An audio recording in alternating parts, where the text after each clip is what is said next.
Yo guys, what's good? Welcome back. Today we're setting up my bullet journal for 2023, and this is the one I've gone with. This is the Dingbats notebook in a dark green, forest green kind of color. I really like this notebook. The pages are like just right thickness that doesn't bleed through, and it has a flap in the back as well, so. And now, time for the first page. It's actually been a very long time since I've done any cursive writing whatsoever, so this was a bit scary, and I probably should have done this at the end. But I decided to just go ahead and wing it. I also could have looked up a font of some sort to try and like figure out how to do it again, but I was like, you know what? Let's just go.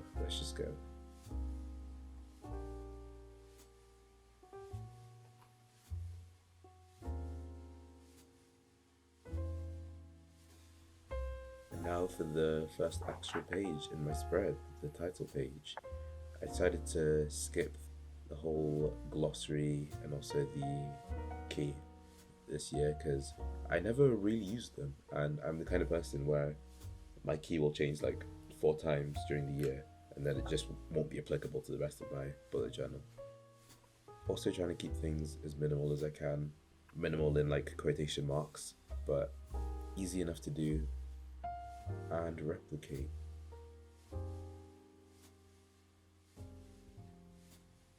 And now the best part, the stickers. This is the sticker pack that I've based my theme upon for the start of my bullet journal. I think yellow is quite a like neutral color, so like it doesn't really exactly match to a season. Maybe like autumn kind of, but it's a pretty like toned down yellow, so I think it made sense. Also, there's about like 5 minutes of content here of me trying to place the sticker exactly where I want it, because this is the title page and I did not want to mess it up. But I think where it ended up was okay. It was fine. It was fine. I bet. Anyways, I then decided to shade in using a like scribbling method or in the same direction, and then I pretty much followed this theme for the rest of the journal. Also, here's my grid spacing sheet. This is the one from last year because I used the exact same bullet journal last year, but in a different color, so I'm just reusing it again. This is me working on the future log, which is just the calendar for the year.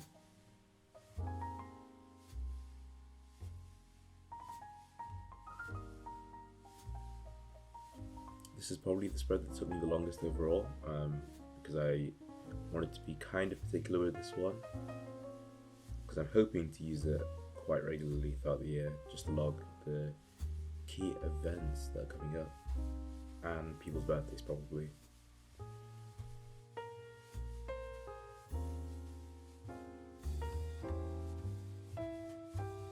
This here is one of my go-to when I'm doing any calligraphy or any sort of lettering, is the tall letters behind the like calligraphy pen in front. I think it works pretty much every single time. Like, I used to use it a lot when I was studying in high school, and I'm still doing it to this day. I then decided it was a good idea for me to try my hand at drawing in the middle because it looked a little bit empty.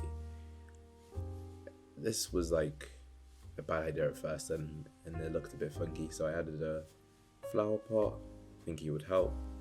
It did not help that much, to be honest, but I think the end result's okay. I probably wouldn't have done it, or I would have put it somewhere slightly different, like the corner of the page if I was to do it again, but still pretty happy with it overall.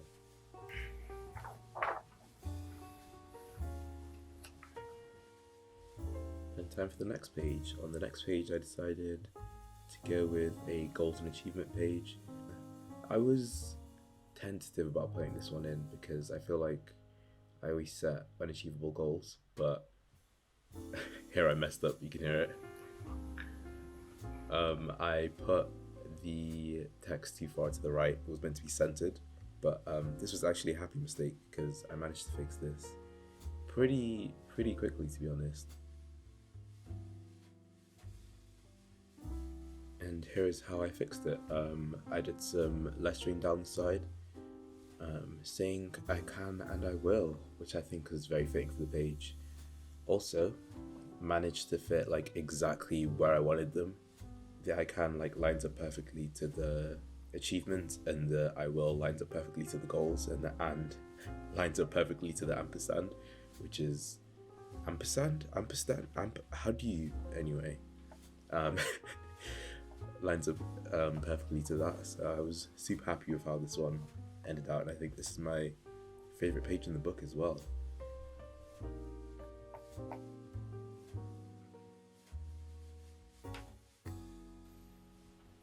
On the other side, I started work on the books I've read this year, which I think will be super helpful to help me keep track of how much I've actually read, because I always set goals of how many books I'm going to read at the start of the year, and then I just like lose track completely. But I think this will keep me reminded of how far I've come and of which my favorite books are, because people ask me what my favorite book is, and I'm like, I've got no clue. I do not know. I had initially planned to leave this page blank, but I figured that a table would actually be very useful here, so I added it as kind of an afterthought. The table titles are the title of the book, the rating I give it, and the date I read it on.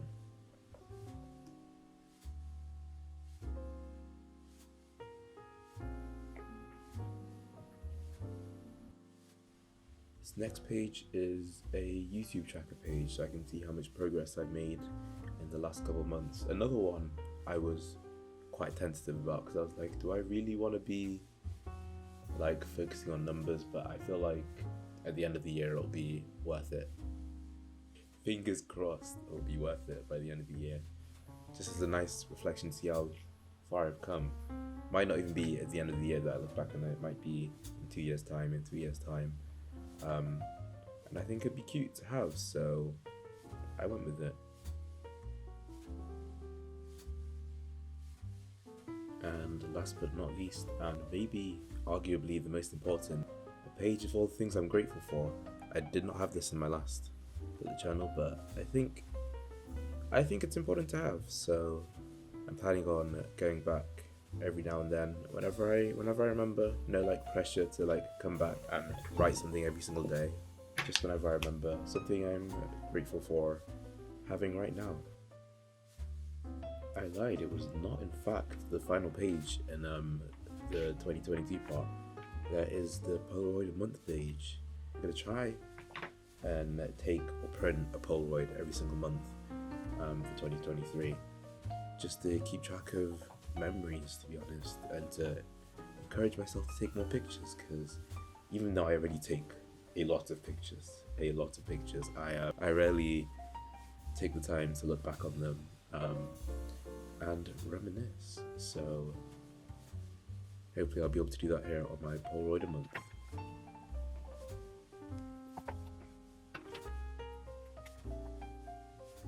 I also went back a bit and decided to clean up a couple pages. So I added a couple stickers here and there, rubbed out a couple extra lines, just to make everything look more cohesive and all together.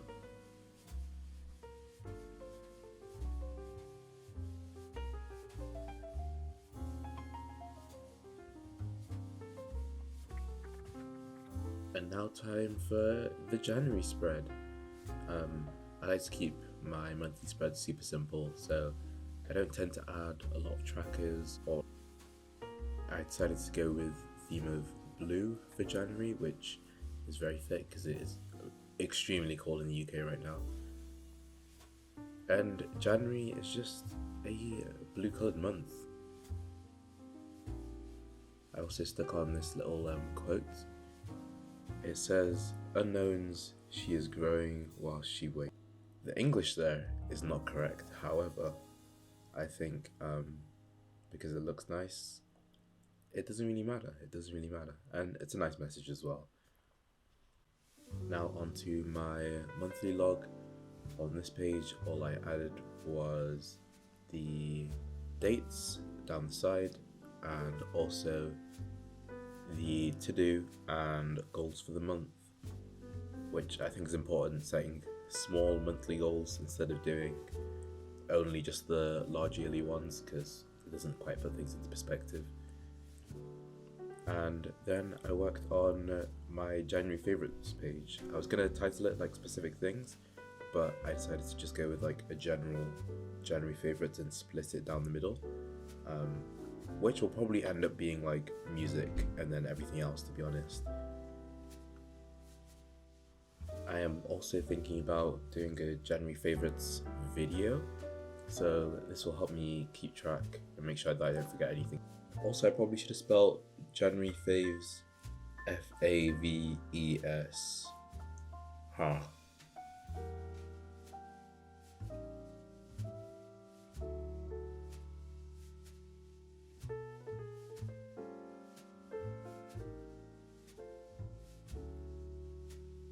And then the last couple of pages are just the day by day calendar, where I can put in my tasks and to-dos in a little bit more detail, move things around, and just keep track of stuff generally. This is again super simple, but this is my favorite layout by far. I know some people like to take multiple pages doing this kind of layout, but I figured out that 3 and having not that much space is actually what helps for me. I might end up just using the extra space at the end as just like somewhere I can write down my thoughts and journaling, but this is largely just a big to-do sheet. And that's my bullet journal for 2023 done. Thank you guys for sticking around and watching the entire thing. I think it turned out pretty well in the end. I'm super excited this next year. Super excited to put out more videos, more content, and just excited to write in my brand new bullet journal, to be honest. Thank you guys for watching. I'll see you guys next time.